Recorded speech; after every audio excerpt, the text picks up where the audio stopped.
marketing, entrepreneurship, and all things small business.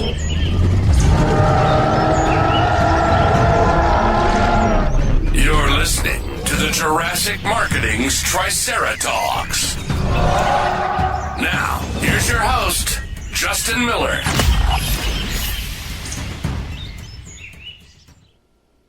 We're back and taking a bit of a turn from last week. A little bit different, yes. Last week we were talking about the business process side and healthcare, of all things.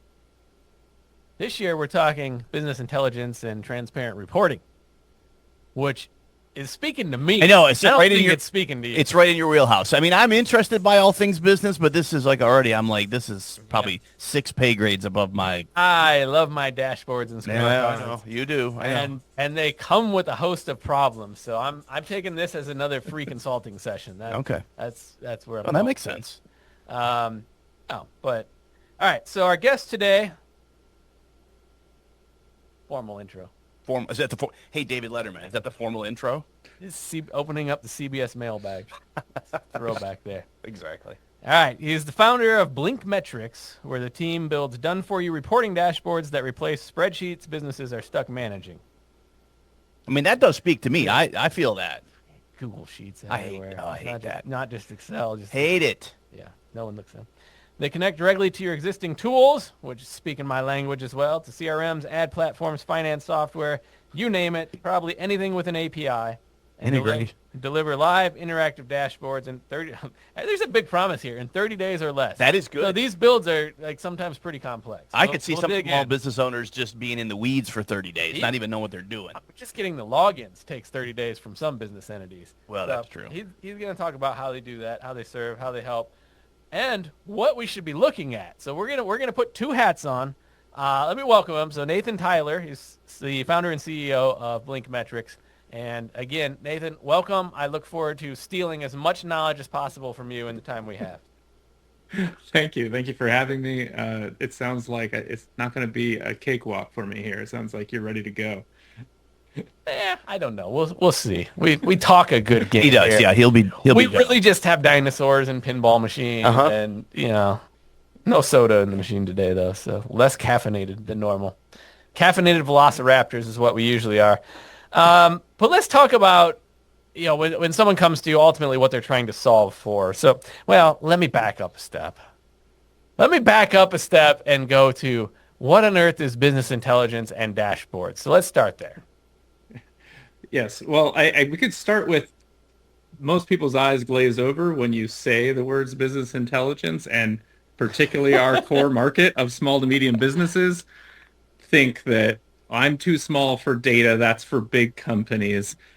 Well, at the same time, if you ask them, there's somebody in that company that's maintaining a spreadsheet and copy pasting things feverishly once a month and trying to export this CSV and do a VLOOKUP. And so there's data everywhere. Every small business these days has Calendly appointments and Google Analytics and a CRM and orders in their, Shopify, and they have a QuickBooks Online. Everybody's using 20 SaaS tools to run their business. So they're drowning in data.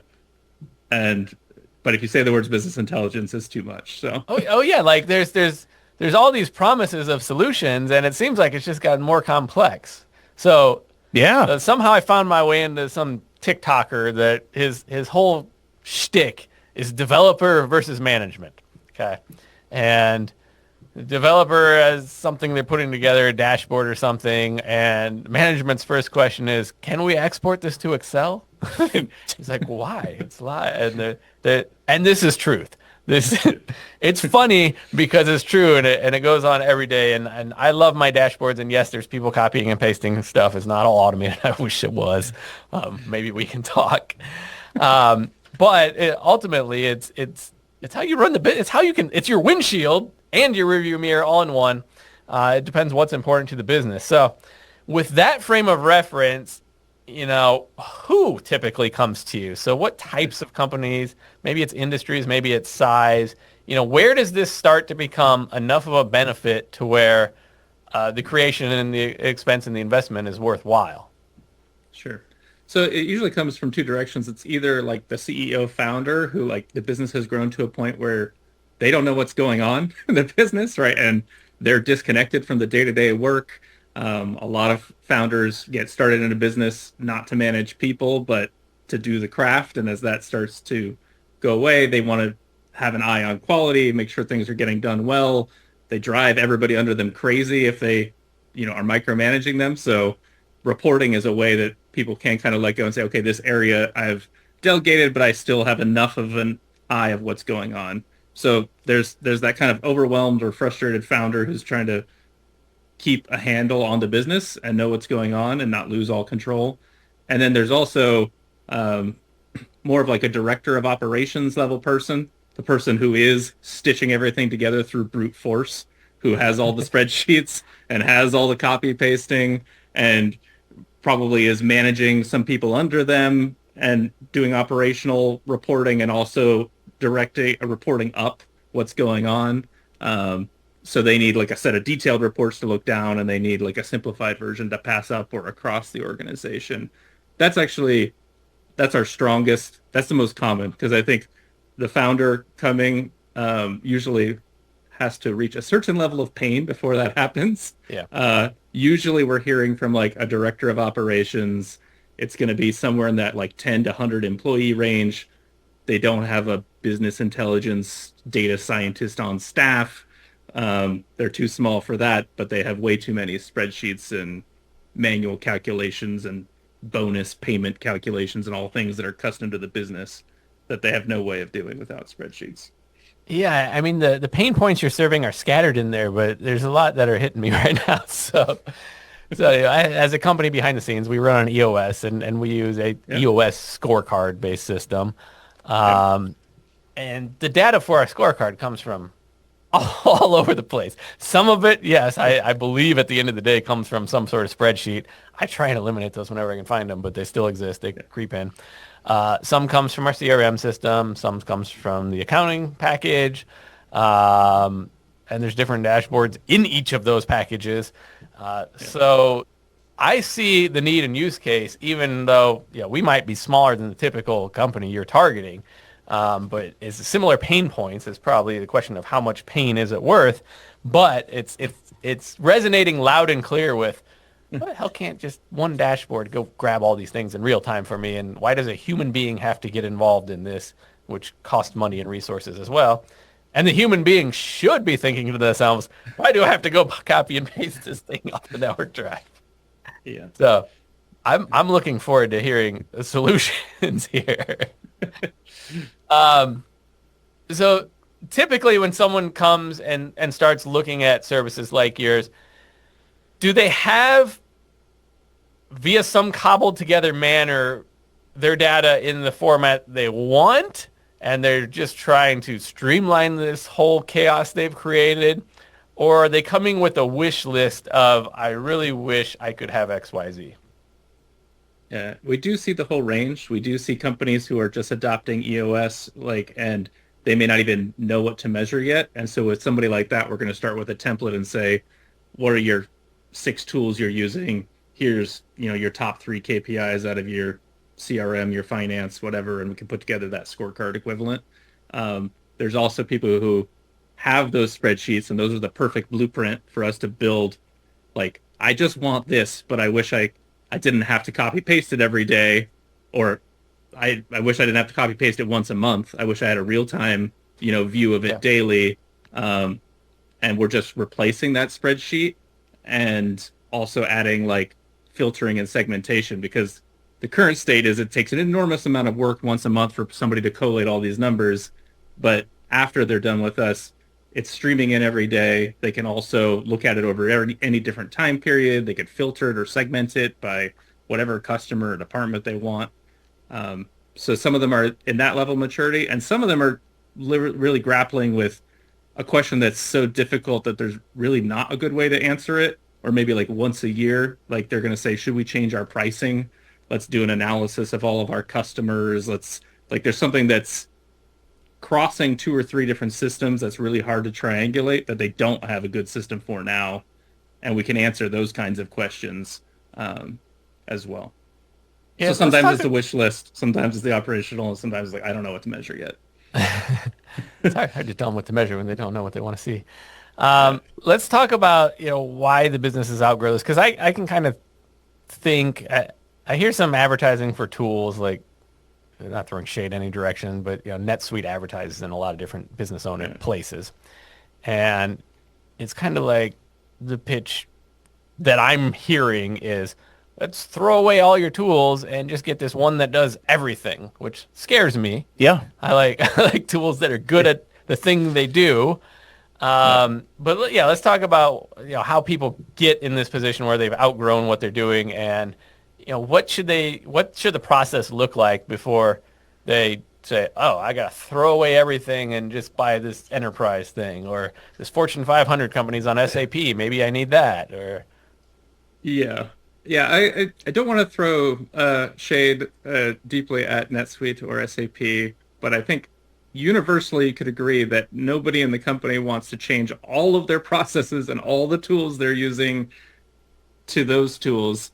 The primary benefit of those tools is reporting, centralized visibility and management. Everything's connected, not all these siloed systems. That's a real benefit, but everybody in the company has to change everything about how they're doing, like all your invoicing, all of how you do everything. Everybody's job changes. And really only the people who are happy, if it all succeeds, which these have a high failure rate, and they're very expensive, and you have to talk to them 10 times to figure out what that price is. The only people who are happy is the executive who has his dashboard, and everybody else is miserable, and this process takes 18 months. So that's the gap that we're actively trying to fill, because those are real pains. Like, you can't tell what's going on. It's hard to empower your team and have accountability and set EOS rocks and say, this is how we're going to measure success, if the instrumentation of the measurement is difficult, right? So people get pushed we've in had these- that before, where we set a rock in a data point and they're like, we've never measured that. How on earth are we going to get that? Yeah, how are we going to get that data point and measure it every week throughout the quarter and see it? So, I mean, really, that's the area we're trying to fit, is you don't have to change any of the tools you're using. You're already using QuickBooks, Calendly, Keep, whatever, CRM. We can pull it straight from there and then just give you the reporting view that you want and blend data across tools, so we can say, this customer is here in QuickBooks and in Stripe, and they're here in our CRM, and give you that holistic picture without having to change all your tools. Now we're speaking small business. I know these software platforms. They're on my bank statement every month. Tell me, I'm kind of curious your insight on like AI. So like every SaaS platform right now is trying Just have AI do all of it for you. trying to build in an AI component. Yeah. And some of it I think is just for the sake of AI. Like, Yeah. there's the QuickBooks Advisor now, and in any of the marketing platforms, I just build your whole campaign for you. How has this come into your world with the small business clients that you're working with? Yeah, so I mean, there's a lot of I share many sentiments that I hear from you there about AI and the overuse of it in marketing. But from our perspective, like, I think there's way too many people that are like, let me just paste 2 years of history into ChatGPT and tell it to analyze this for me. And the error rate of that is so astronomically high. There's so many problems with that. It'll hallucinate all sorts of things. So we really feel like you should be figuring out what views you want of the business, what numbers are important. That should be like a very rigid, like, thought through process that we help people walk through.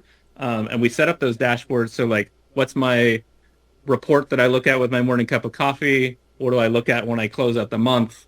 What do I glance at when I'm on vacation? Like, we build those views and those don't change. So like, what numbers you're looking at, I don't think AI has a real place in. But then when that number goes red, then AI has a great place, which is like, why, or give me a little bit more detail, or do analysis in this very narrow area, right? Maybe your scorecard is showing our number of refunds, and okay, well, now it's been one refund, and now there's 10, and it's red on the scorecard. AI is really good in a very narrow space of saying, like, why did we have a spike in refunds, right? And in our system, you can do that. You can ask AI, and we can make a very small prompt for the AI that says, here's the 10 customers that refunded. Here's all of their messages to customer support during that time. Go read all the messages, look at their names, and like try to do a little analysis. And if you give it a bite-sized problem like that, it's very good at giving you a synthesized, like you can ask that question in a meeting and have an AI 80% good response, within a minute. And instead of saying, hey, we'll look into that and we'll come back next week at our meeting. So that's how we're thinking about AI, is like those specific use cases. Yeah, so it's giving it the right data set and the right prompt, and not just giving it the how do I get 5% more net this year? I need this. Yeah. Prompting is really so key. It really is. Yeah. And arguing back, I would say.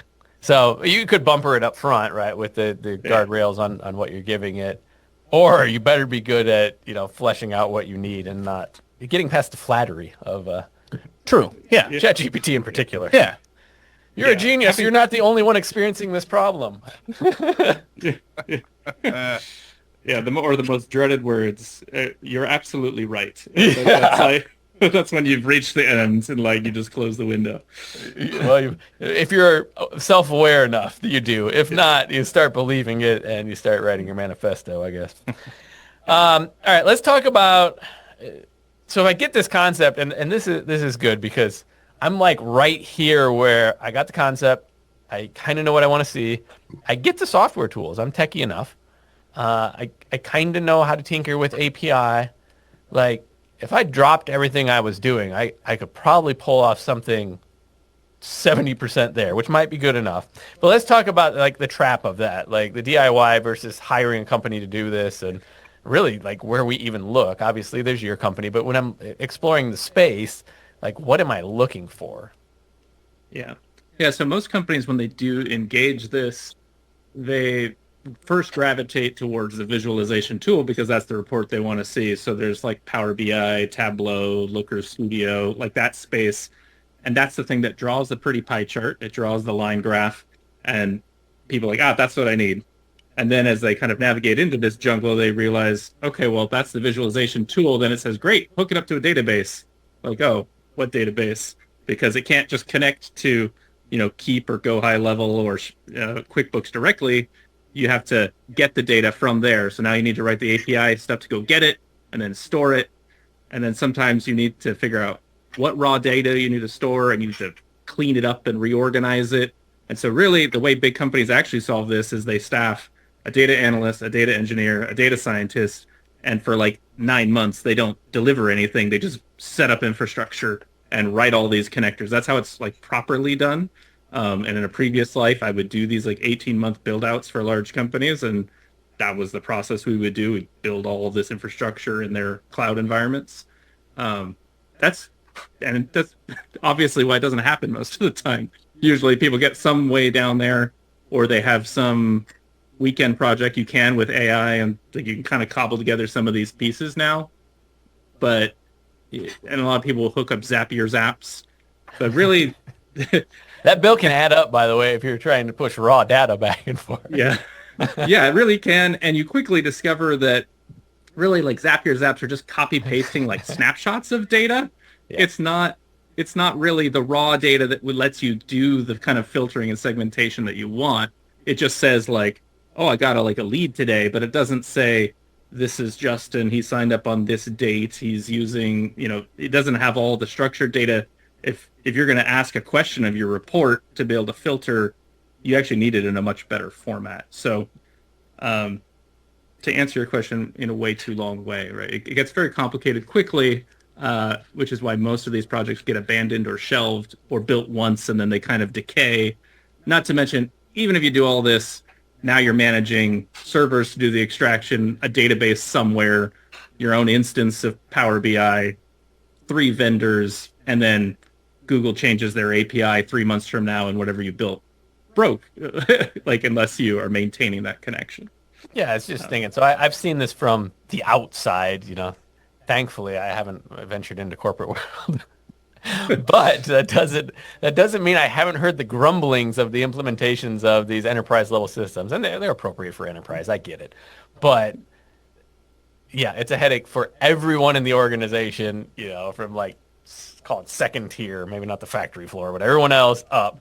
It's injected chaos, and I do my very small level of that here. I injected chaos today, just wanting a framework change in how we operate in project management software. So one tiny chunk of one piece of software, much less trying to pull together all functional areas. So, there's pain points abound. And yeah, you mentioned jokingly in the onset here that not many people have a BI expert on staff. I'm thinking that's actually a job title. Like this doesn't exist in my world. So, if I decide I want to embark on this project, I'm flying blind on what, like even keywords. I'm going to search dashboard. You're right. I'm going to end up at Power BI or something like that, looking for pretty charts.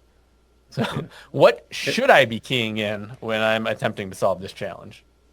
Well, you should talk to us because we help you navigate all like 4 of those like messy pillars of this problem. But I think if somebody is going to roll up their sleeves and do it themselves, Looker Studio is like a very lightweight filter on top of Google Sheets. So that's like a baby step forward, but you still kind of have that underlying data problem.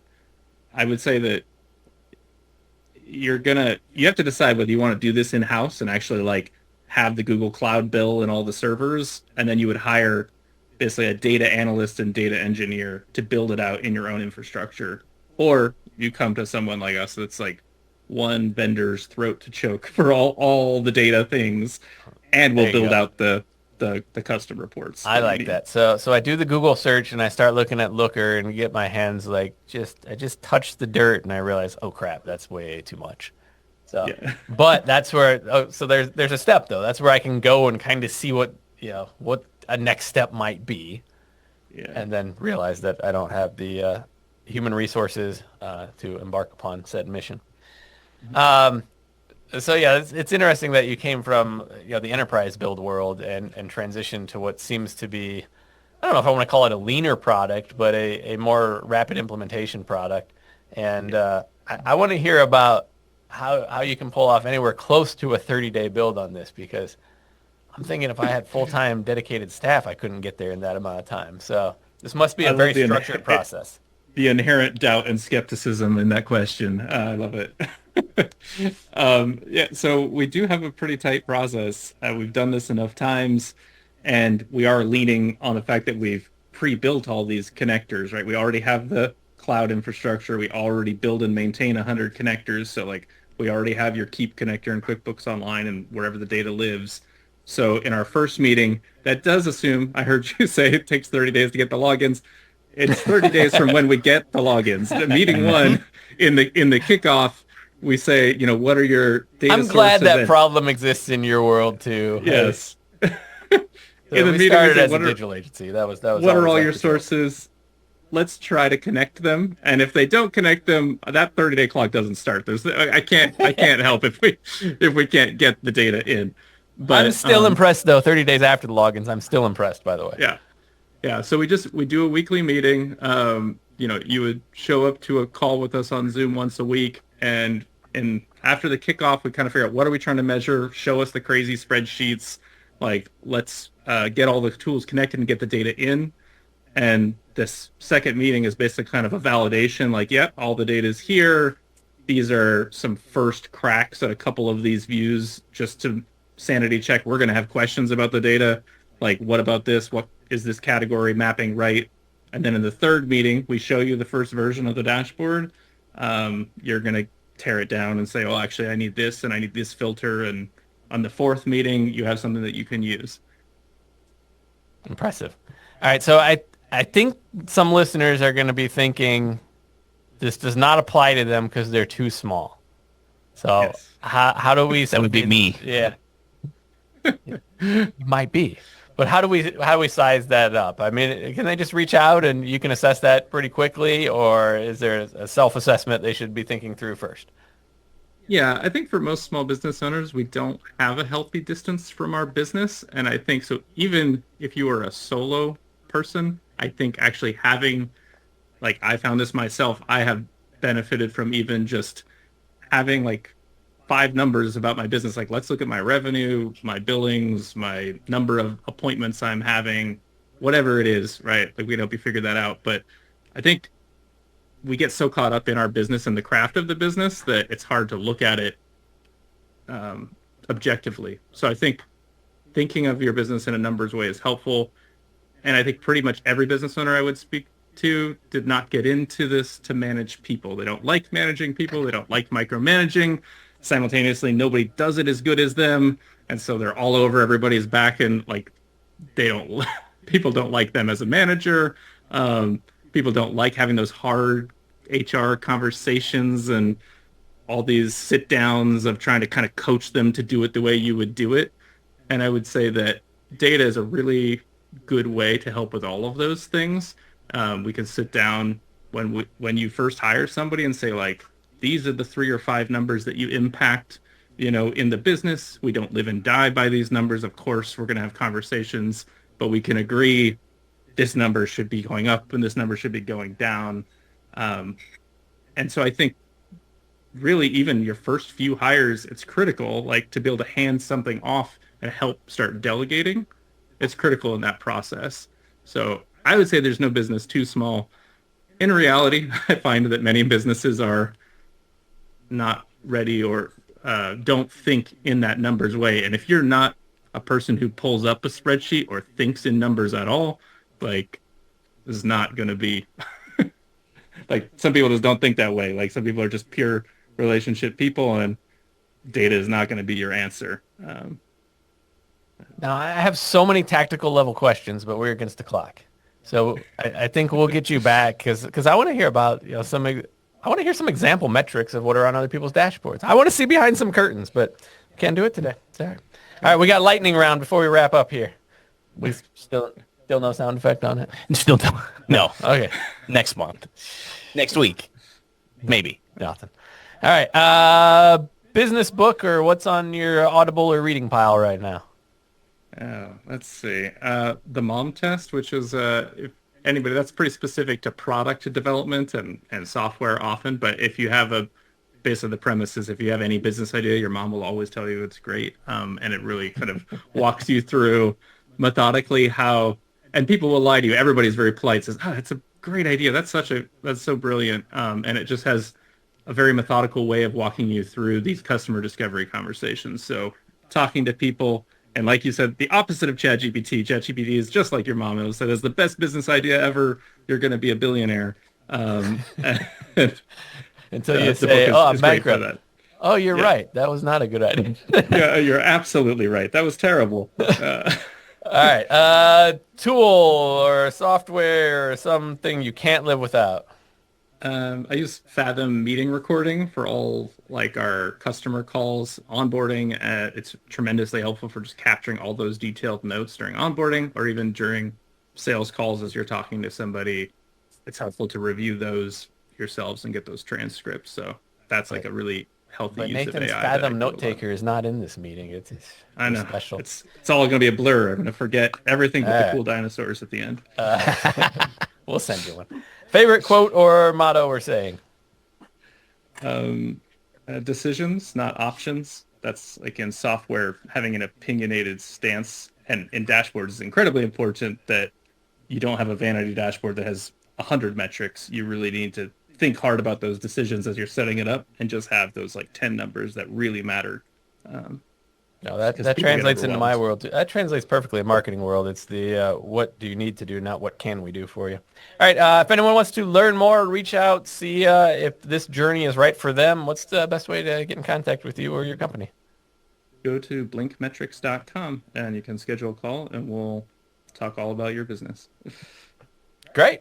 All right, we're going to wrap. Yep, we're going to wrap this one. We're against the clock, and we will be back again next week. Another guest, another week. See, maybe another sound effect. I don't know. Getting tired of hearing us talking. We have guests. We love it. Thank you so much, Nathan, and we'll be back next week. Thanks for listening to the Triceratops podcast. Be sure to subscribe and leave your comments. For more information on how Jurassic Marketing Direct Mail can help grow your business, visit JurassicMarketing.com.